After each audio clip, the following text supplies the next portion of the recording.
Today's episode is short, but still a doozy.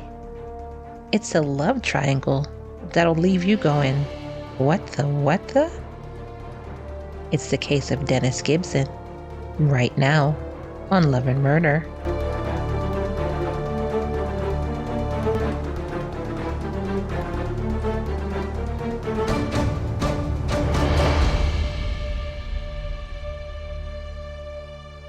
Hello, lambs! Thank you for joining me for another episode of Love and Murder, the weekly true crime podcast where we discuss relationships that have gone terribly wrong.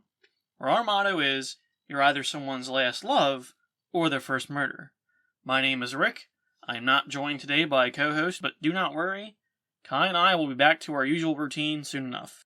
Just as a reminder, our show discusses true crime cases told in the form of a story, with some mystery, some suspense, and just a very minuscule tiny bit of humor sprinkled on top, never at the expense of the victim, as Kai says every single episode.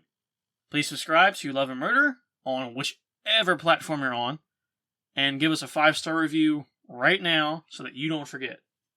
But, if you're new, please listen to the episode first, and then rate us. And welcome to the show. Today's episode is going to be a bit of a short case, shorter than our usual episodes. It's a story where years of love and a successful marriage kind of just boil down into one instantaneous moment of loss, but not regret. It's a love triangle that, like most love triangles, should never have existed. But first, I want to remind you guys to head over to our Patreon. Hey Rick, we're actually not going to be doing our Patreon ad this episode. No ad? No ad? But how are the lambs supposed to find out about Serial Killer Corner and love obsessions and co-host stories? Yeah, we're just going to do the episode and then we'll worry about that later. But how are the lambs supposed to know that they can start at the lowest tier for only $1 if I don't tell them? Right? If you keep questioning the methods of the podcast, we're going to have to find a new host. Alright, fine. Talk about the episode. Dennis Patrick Gibson was born in 1938. His early life isn't very well known. Jacqueline Gibson was born 1948, and her early life is pretty unknown as well.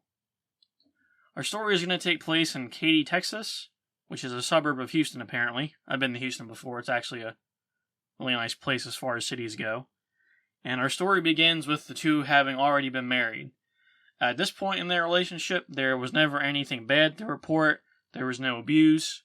They'd been married for 23 years at this point, and Jacqueline had a Facebook page where she had a lot of pictures of her and Dennis together. At this point in their lives, they'd also adopted 2 of their grandchildren, who were a 4-year-old little girl and a 10-year-old little boy. In around October or November of 2015, Jacqueline attended her high school reunion in Pennsylvania, and she brought a man by the name of Vernonburger. I think it's Burger, but it could be Berger or Borger or Berger. You'll have to tell me in the comments whether I said it correctly or not. But Vernon was born in 1950. Vernon was apparently a longtime friend of both Dennis and Jacqueline. While she was there at the reunion, she actually told everybody that he was her friend / her ride home, and they maintained that story all throughout the reunion while they were there. The thing about that is, though, people who saw them in the reunion could tell that something was going on between them, and I'll leave it up to you to speculate what they were doing or how they acted. If people were looking at them like, why is there something between them? If people were looking at them like that. A few days after the reunion, Dennis somehow heard about this, and he started, reaching out to friends and people who were there, and they all confirmed the story and also confirmed his suspicions. And as usual, in these backwards crazy cases, despite the fact that friends straight up confirmed his suspicion, Dennis decided he was still going to be with Jacqueline, and he stayed in the house for the grandkids. In a situation like this, that is not a good idea. You don't want to do that. if you have to say, oh, it's for the kids, it's probably not that good for the kids. The day of November 27th, 2015, started with Dennis and Jacqueline both arguing about her affair with Vernon. That very same day, Vernon came to pick up Jacqueline. They were apparently going on a weekend vacation that they had planned together, which was going to be at a Louisiana casino. I doubt that's what they were really going to do, given the fact that they were cheating behind Dennis's back. I feel like they had some ulterior motives planned, like they were just going to go somewhere that wasn't a casino and just fool around. That's what I think. You can tell me in the comments what you think. Vernon and Jacqueline walked out with Dennis, and when they got to the truck, Dennis just pulled out a handgun, and he shot Jacqueline point blank right in the back of the head. As she fell, he shot her in the arm. Then he took the gun, and he aimed it at Vernon, and he shot twice. Their next door neighbor, Sherry Rosso, I think that's how it's pronounced, Rosso. Again, tell me in the comments. After she saw this, she ran outside and tried to intervene.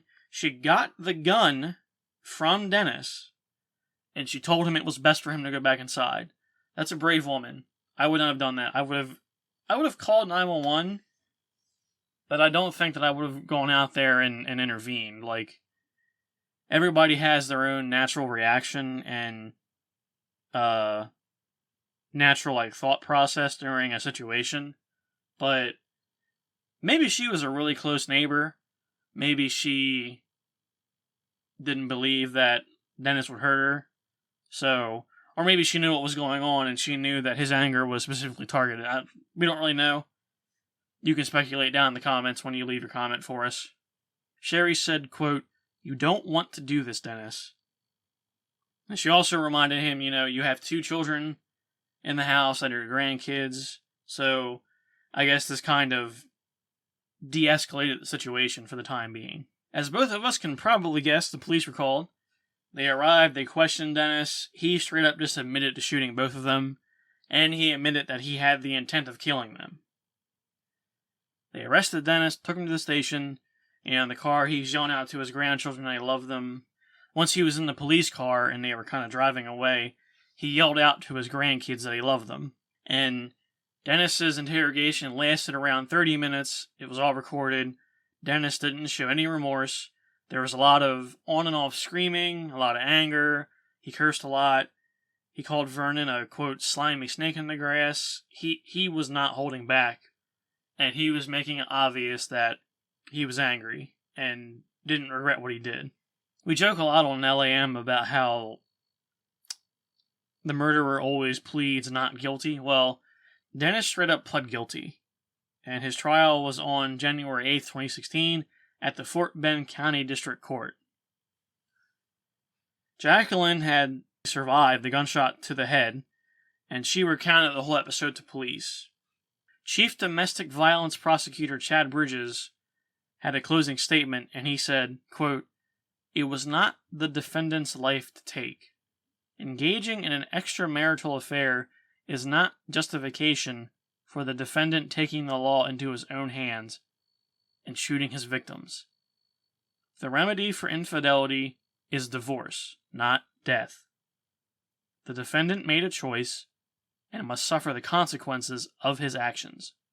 End quote. And Dennis's defense attorney, David Ryan, also gave a closing statement, and he argued that Jacqueline had, kind of set the stage for everything that happened by, quote, rubbing her husband's nose in the affair and bringing the 2 men to face each other, end quote. It was in 2019, the 240th District Court Judge, Frank Fraley? I want to say his last name is pronounced Fraley. Again, I'm terrible with names. If you could let me know how to say it correctly, I think this is like the 4th name that I've asked you to correct me on. Please do it. No questions asked. But this judge sentenced Dennis to 16 years in prison. He also gave him an additional 10 years for shooting Jacqueline in the back of her head. Once that ruling was given, Jacqueline would go on to take the stand, and she testified that the shooting essentially, it caused her physical and emotional suffering, which included post-traumatic stress disorder.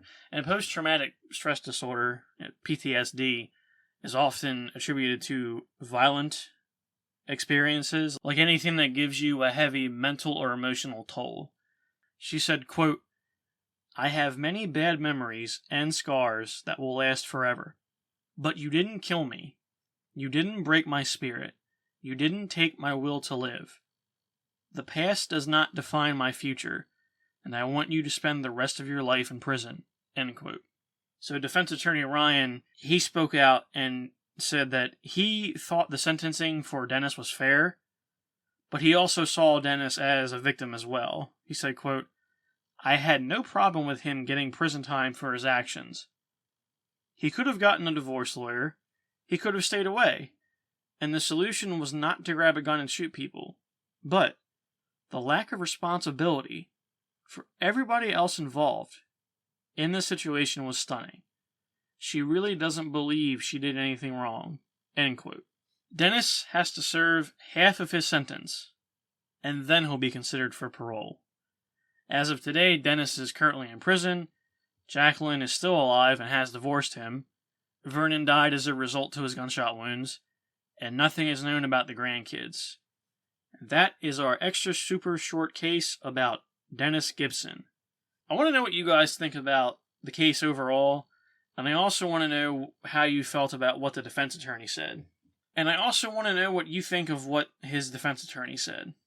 You can let us know all of that in the comments below, or if you want your comment heard on the air, you can go to our website, www.murderandlove.com, and you can use our new shout-out system, which I've been referring to as the SOS. Not the SOS system. The S already stands for system, so you can't call it the shout-out system. It's the SOS or the shout-out system. It's right there on our homepage. You can't miss it. You can record your comment, and then we'll play it at the end of the next episode once it airs. You can also head on over to our exclusive community on patreon.com/loveandmurder, where you get exclusive bonus content. Starting at only $1 a month, you get free early releases of episodes of Love and Murder. If you want us to get right to the story, not have to worry about an intro, or commercials, or me doing a half-written shtick, you can come on over to our Patreon. There's also other options where you get extra content every month. There's Serial Killer Corner, Love Obsessions, Crazy Crime.